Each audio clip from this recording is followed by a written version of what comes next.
Let's evaluate this expression, 4/5 quantity squared plus 1/2 quantity cubed.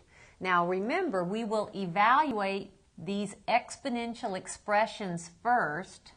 So what is 4/5 quantity squared? That's 4/5 times 4/5. So I'm going to write it in parentheses, but it's just going to be 4/5 times 4/5, just so we can see its meaning.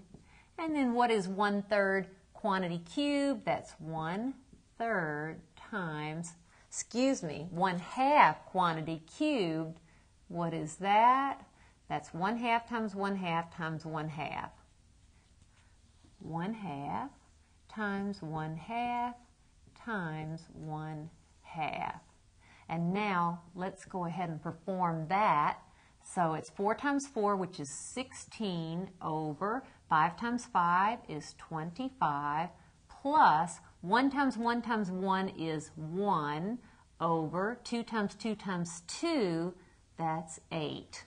Remember how we multiply numerator times numerator over denominator times denominator. And now I'm at this step. We are now adding fractions. How do we add fractions? When adding, the denominators have to be the same. So we've got to come up with a least common denominator. And what is the least common denominator here? It is 200. 25 times 8. So let's take a step. And here's my 16 over 25. And we ask ourselves, 25 times what gives a product of 200? Well, 25 times 8 gives a product of 200. So I multiply by 8 over 8. Plus, let's work on the second fraction, which is 1/8. And we ask ourselves, 8 times what is 200? Well, 8 times 25 is 200, so I multiply by 25 over 25. Now let's see what we have. We have 16 times 8. 8 times 6 is 48. Carry the 4. 8 times 1 is 8 plus 4 is 12. So that's 128 over 200 plus 1 times 25 is 25 over 8 times 25, 200.